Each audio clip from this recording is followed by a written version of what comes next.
Hello everyone.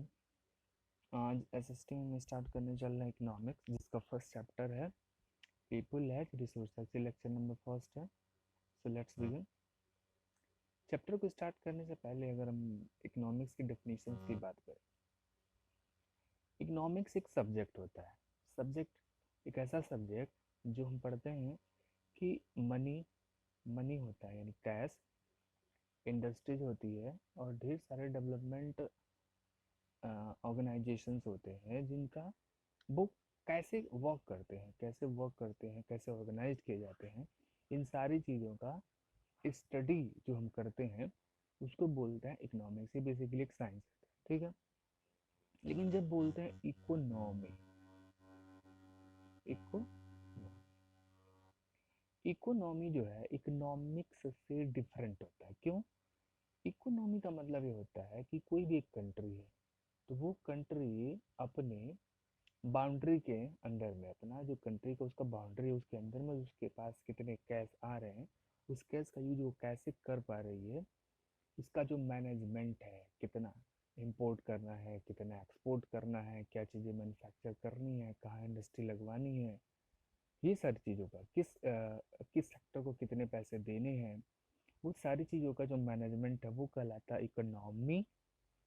और economy work कैसे करती है उसका स्टडी कहलाता है इकोनॉमिक्स। समझ गए? जो पहला चैप्टर है उसका नाम ही है पीपल एज रिसोर्स। रिसोर्स किसको बोलते हैं? कोई भी एक ऐसी चीज जिसका कुछ वैल्यू होता है। वैल्यू यानी उसका कुछ इकोनॉमिक कॉस्ट हो, एंड इकोनॉमिक कॉस्ट हो और उसका कुछ यूज होता है, हमारे किसी काम का हो, उसको बोलते हैं रिसोर्सेस।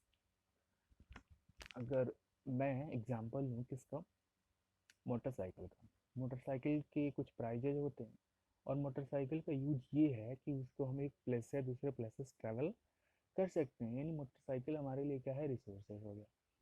एयर की बात करें, एयर जो एटमॉस्फेयर में है उसकी भी वैल्यू है। पैसे की वैल्यू नहीं है लेकिन उसकी वैल्यू, अगर वो ना रहेगी तो हम जिंदा रह पाएंगे क्या?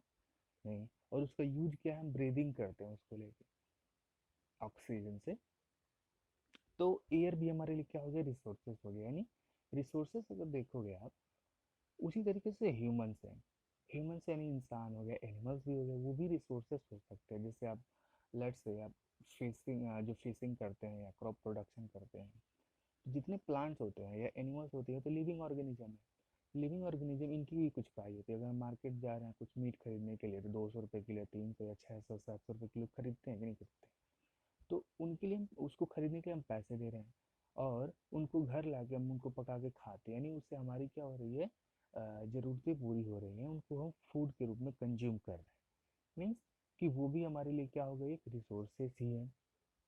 क्यों? क्योंकि उसकी कुछ इकोनॉमिक वैल्यू थी और उसका यूज हम कर पा रहे हैं। सेम था इसका मतलब, जो रिसोर्सेज है दो टाइप के होते हैं। एक होते हैं नेचुरल रिसोर्सेज, मीन्स को बायोटिक रिसोर्सेज बोल सकते हैं, और एक होते हैं आर्टिफिशियल बोल सकते हैं या नॉन नेचुरल बोल सकते हैं, वो होते हैं। ठीक है, यानी ई बायोटिक रिसोर्सेज होती हैं। तो पीपल जो होते हैं ये भी रिसोर्सेज होते हैं। रिसोर्सेज उनको बनाया जा सकता है। वो कैसे बनाया जा सकता है? किसी भी कंट्री में मान लिया कि 100 पीपल रहते हैं, ठीक है ना। 100 पीपल रहते हैं, अगर 100 पीपल में से आ, कुछ लोग इसमें पढ़े लिखे हैं, कुछ लोग अनपढ़ हैं, इलिटरेट हैं, अलिटरेट हैं। तो इलिटरेट हैं तो जो लिटरेट हैं, सिंपल सी बात है कि उनका वर्किंग स्टाइल, उनके रहने का स्टाइल कुछ अलग ही होता है। और जो नहीं पढ़े लिखे हैं, थोड़े से अनपढ़, वो क्या करेंगे, लो ग्रेड का काम करते हैं। अर्निंग दोनों कर सकते हैं लेकिन दोनों में वर्क इफिशियंसी किसकी अच्छी होगी? सिंपल सी बात है, जो पढ़े लिखे होंगे उनकी एफिशिएंसी होगी। मीन्स कि वो जो पढ़ा लिखा व्यक्ति है, अगर वो हेल्दी है लेट्स से, कि उसने इंजीनियरिंग कर रखी है या मेडिकल की पढ़ाई कर रखी है, तो वो व्यक्ति जो है अपनी कंट्री के लिए कितना कंट्रीब्यूट करेगा? आप सोचो जरा, वो कितना इनकम अर्न करेगा, उसके एक्सपेंसेस भी अधिक होंगे, बहुत लोगों की हेल्प करेगा, कंट्री के ग्रोथ में वो पार्टिसिपेट करेगा।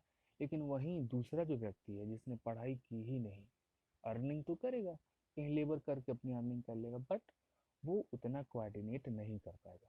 मतलब ये सिंपल सा कि कोई भी पीपुल है वो रिसोर्स होता है, लेकिन उसको रिसोर्स बनाना पड़ता है। कैसे? यही चैप्टर में आज हम पढ़ने वाले हैं। पहले ही लिखा हुआ है कि कोई भी किसी भी कंट्री की जो पॉपुलेशन होती है ना, वो एसेट होती है रादर देन लायबिलिटी। एसेट का मतलब पूंजी होता है। जमीन होती है ना, लोग क्या करते हैं, जमीन खरीद लेते हैं। जमीन खरीद के क्या करते हैं, कहते हैं 5 साल इसको छोड़ो, 5 साल के बाद इसको बेच देंगे। सपोज दैट कि 1 हेक्टेयर जमीन खरीदी 2 लाख रुपए की, ठीक है। 5 साल बाद उसी जमीन की प्राइस कितनी जाएगी, 20 लाख, 30 लाख। तो क्या है उनके लिए, वो एसेट है। एसेट का मतलब पूंजी, कि उसकी जो इकोनॉमिक वैल्यू है विथ टाइम वो क्या होती है, इंक्रीज होती है। लाइबिलिटी का मतलब क्या होता है? लाइबिलिटी का मतलब, मान लो आप बैंक से गए, लोन ले लिया आपने कुछ पैसे। तो लोन लोगे आप 1 करोड़, 2 करोड़, 5 लाख ले लिया लोन। तो वो लोन आपने जो लिया वो बैंक को आपको देना पड़ेगा। ऐसा नहीं कि अब बैंक आप पैसे ले लिए अब लेके फरार हो गए कहीं, अंबानी जी की तरह या नीरव मोदी की तरह लेके फरार हो गए, किसी को अदर कंट्री चले गए, पैसे रिटर्न नहीं करेंगे। तो वो क्या हमारी लाइबिलिटी है, मीन कि विद इन द टाइम, जैसे जैसे टाइम इंक्रीज होगा वो आपको जो भी आपने कॉस्ट लिया है बैंक से, आपको रिटर्न करना है। प्लस उसके साथ आपको इंटरेस्ट भी पे करना है। तो किसी भी कंट्री में जो ह्यूमंस होते हैं उनके लिए क्या है, वो एसेट्स।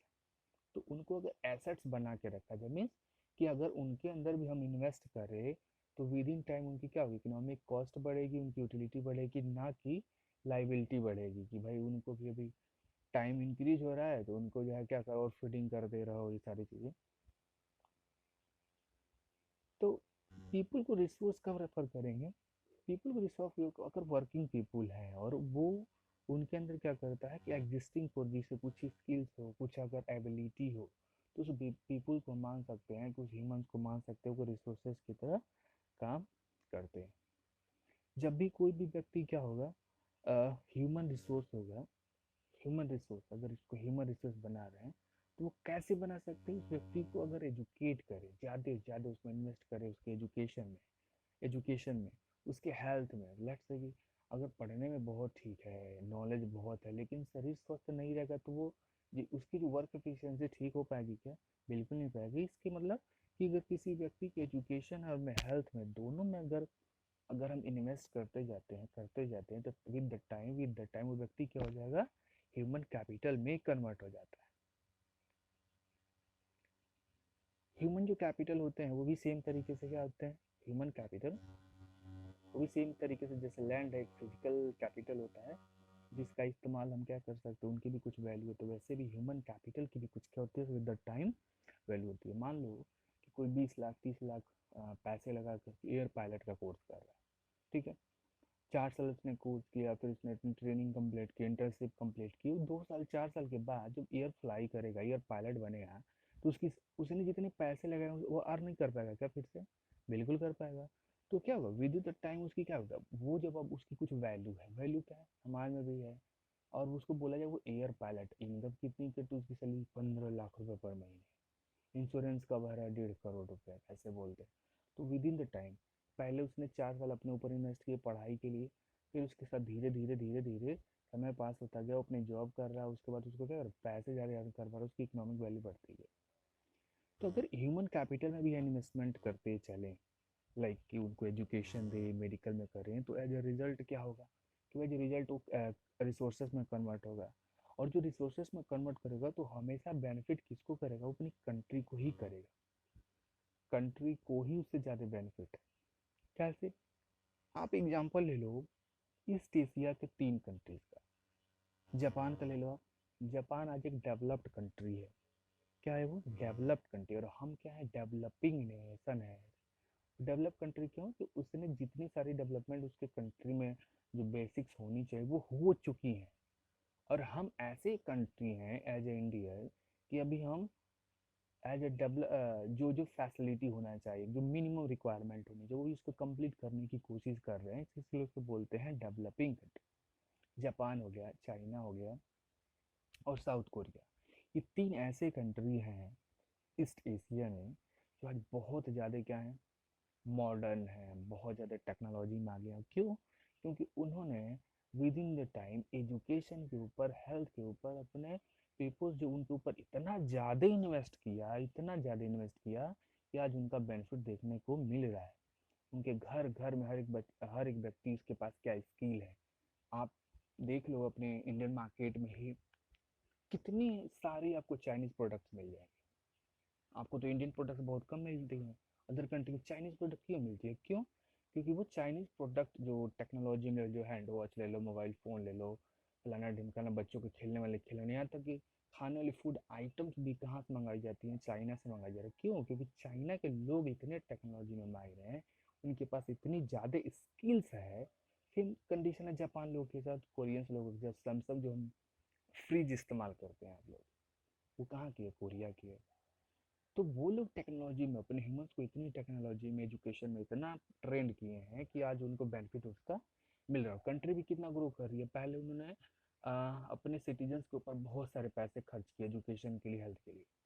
आज से मान लो कि 20 साल पहले, और 20 साल बाद क्या कंडीशन है कि वही जिनके ऊपर इन्वेस्ट किए आज वही कमा कमा करके इतनी इनकम कर रहे हैं, इतनी इनकम करके अपनी कंट्री को दे रहे हैं। तो कंट्री क्या हो रही है? अब वो टेक्नोलॉजी का इस्तेमाल करके बना रहे प्रोडक्ट, वो प्रोडक्ट जो है एक कंट्री दूसरे कंट्री को बेच रही है, तो दूसरे कंट्री को बेची, उसको इनकम हुआ कि नहीं हुआ? तो वो इनकम किसने दिया? किसके कारण हुआ? उसके सिटीजन्स के कारण हुआ। तो इसलिए उसने ह्यूमन रिसोर्स को बहुत ज़्यादा फोकस किया। अब जो भी ह्यूमन बीइंग्स हैं, हम ह्यूमन बीइंग्स हैं, हम दो तरीके के काम कर सकते हैं।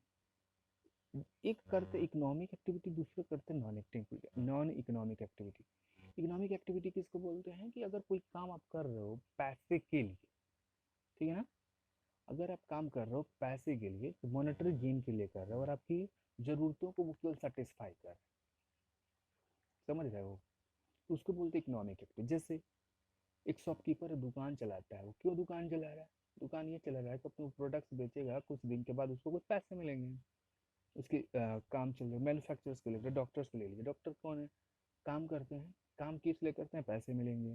टैक्सी ड्राइवर काम क्यों करते हैं? पैसे मिलेंगे। फार्मर्स, किसान क्यों करते हैं? क्रॉप्स उगाएंगे, मार्केट में बेचेंगे, पैसे मिलेंगे। अब इसमें भी जो है कुछ दो तरीके की होती है कि मैंने इकोनॉमिक एक्टिविटी दो तरीके की हो सकती है, मार्केट एक्टिविटी और non market activity. Market activity में क्या आ जाएगा कि जो प्रोडक्शन होगा फर्स्ट। नॉन मार्केट का मतलब ये हो गया कि जो भी प्रोडक्शन, कुछ भी हम प्रोडक्ट ओरिजिनेट कर रहे हो सेल्फ कंजप्शन के लिए, खुद के यूज के लिए कर रहे हैं। जैसे कि कोई छोटा सा किसान है, उसके पास मान लीजिए कि कट्ठा खेत है। कट्ठा समझ रहे हो ना आपकी लैंग्वेज में? हेक्टेयर, एकड़ बोलते हैं। तो छोटा सा उसका खेत है, तो जितना वो क्रॉप प्रोडक्शन करेगा, 10 किलो या 100 किलो कर लिया, तो क्या उसको मार्केट में बेचेगा? अपने यूज के लिए रखेगा? सिंपल सी बात है, अपने लिए यूज करेगा। उसको बोलेंगे क्या? वो नॉन मार्केट एक्टिविटी। और वो मार्केट में लाके बेच देता है, तो मार्केट एक्टिविटी की। नॉन इकोनॉमिक एक्टिविटी नेक्स्ट क्या? अगर कोई भी वर्क आप कर रहे हो, उसके लिए आपको पैसे नहीं मिले ना, उसको बोलते हैं, काम आप कर रहे हो ठीक है, लेकिन उसके लिए आपको पैसे नहीं मिलते, उसको बोलते हैं नॉन इकोनॉमिक एक्टिविटी।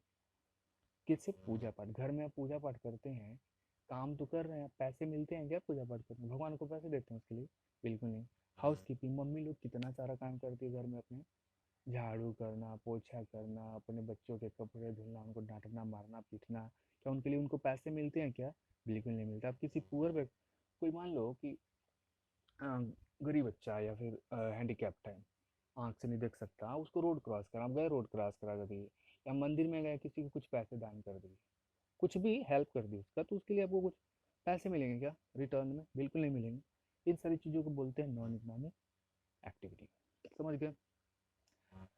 अभी जितनी भी एक्टिविटी हम कर रहे हैं, इसको बांट सकते हैं मेनली 3 सेक्टर पे। पहले को बोलते हैं प्राइमरी सेक्टर, दूसरे को बोलते हैं सेकेंडरी सेक्टर, तीसरे को बोलते हैं टर्शियरी सेक्टर। प्राइमरी सेक्टर का मतलब कि अगर हम कहीं से रॉ मटेरियल का प्रोडक्शन कर रहे हैं, अर्थ है, ठीक है ना, कुछ भी हम प्रोडक्शन अर्थ से ही करेंगे, तो अर्थ के पास जितनी सारी रिसोर्सेज है, उसको हम एक्सट्रैक्ट कर रहे हैं वहाँ से। एक्सट्रैक्ट कर रहे हैं, नेचर से ही डायरेक्टली किसी चीज़ को प्राप्त करते हैं। तो उस प्रकार की एक्टिविटी को ध्यान रहे, फिर से जितनी एक्टिविटी करेंगे पैसे के लिए करेंगे। इकोनॉमिक एक्टिविटी 3 बार में हुई। तो प्राइमरी एक्टिविटी का मतलब कि नेचर में थोड़ा सा हमने मॉडिफिकेशंस किया और कुछ हमने वहाँ से प्राप्त कर लिया, उसको बोलते हैं प्राइमरी एक्टिविटी। लाइक पहला देख लो एग्रीकल्चर, कहाँ करते हैं? नेचर में करेंगे। फॉरेस्ट्री, पेड़ पौधे लगाना। एनिमल नस्ल, जानवरों को पालना, नेचर के जानवरों को ही पालेंगे ना। फिशिंग हो गई, मछली, नेचर में ही करेंगे। पोल्ट्री फार्मिंग, माइनिंग, माइनिंग का मतलब मिनरल्स जमीन से निकालेंगे, सोना चांदी हीरा जवाहरात जो भी निकालना है उसके जो क्या बोल सकते हैं ओर होते, ओर निकालते हैं उसको, उनको गला के निकालेंगे वहाँ से। समझ गए कि नहीं? और इसीलिए इसको क्या करते हैं, नेचर का एक्सप्लॉइटेशन करके ही हम सारी चीज़ों को, यानी प्राइमरी एक्टिविटी में, प्राइमरी सेक्टर में हम नेचर का एक्सप्लॉइटेशन बहुत ज़्यादा करते हैं। ठीक है, समझ गए? अब हमने ये जो रॉ मटेरियल निकाले उसको लेके गए इंडस्ट्री में, उसके इंडस्ट्री में क्या गए, थोड़ा सा मैन्युफैक्चरिंग कर दिया है इसका। जैसे हम जैसे कि एग्रीकल्चर क्या है, प्राइमरी एक्टिविटी हमने मान लो कि ऑल आलू निकाला वहाँ से, पोटैटो, ठीक है, उसको लेके चले गए हम इंडस्ट्री में। अब इंडस्ट्री में उसको प्रोसेस करके करके उसको लेज का चिप्स बना के पॉकेट में भर के मार्केट में लेके आ गए। तो अब वो लेज का चिप्स जो है इंडस्ट्री से क्रॉस होके गिलाना है, तो वो क्या कहलाएगा, वो आएगा किस में, उस प्रकार के वर्क किस में आएंगे, सेकेंडरी एक्टिविटी। मतलब कि जितने मैन्युफैक्चरिंग, जहाँ जहाँ मैन्युफैक्चरिंग, मतलब कि जो प्राइमरी सेक्टर से आपने रॉ मटेरियल निकाला उसको इंडस्ट्री में लेके गए, उसका मॉडिफिकेशन किया, वो सारी सेक्टर आ जाती हैं सेकेंडरी सेक्टर में। तो उसमें स्मॉल या लार्ज हो मैन्युफैक्चरिंग यूनिट आ जाती हैं, कंस्ट्रक्शन एक्टिविटी आ जाती है, जैसे घर बनाना हुआ, रोड बनाना, ब्रिज बनाना, वो भी पैसे के लिए करते हैं, लेकिन इकोनॉमिक एक्टिविटी किस में आ जाएगी, और दैट इज सेकेंडरी एक्टिविटी। समझ गए?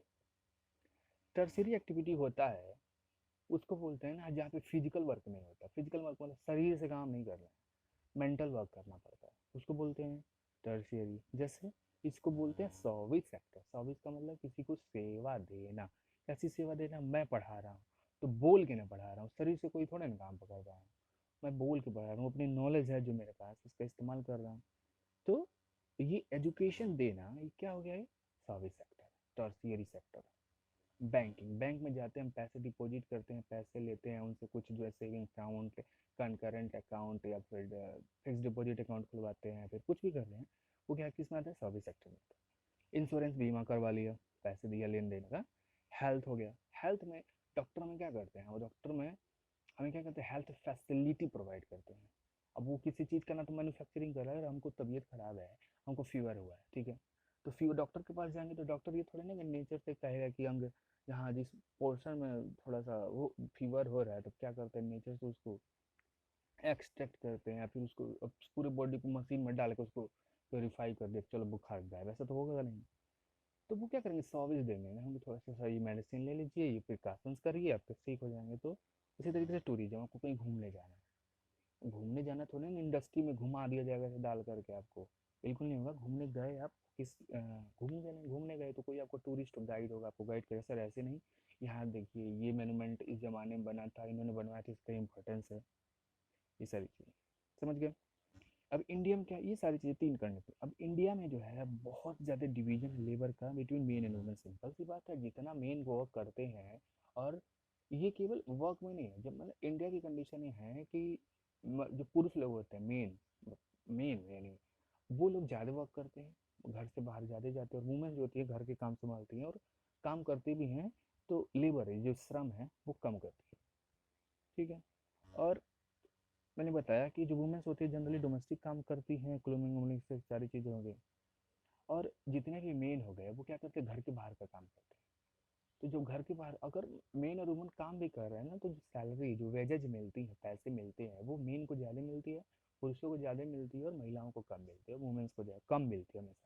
तो ये भी एक गैप ही है। ह्यूमन कैपिटल कैसे बना सकेंगे, ह्यूमन कैपिटल का मतलब कि जब किसी के पास कोई स्टॉक, कोई स्किल का, प्रोडक्टिव नॉलेज का, तो ह्यूमन बींग्स के बाद उसको क्या बोलेंगे, ह्यूमन कैपिटल क्या करेंगे।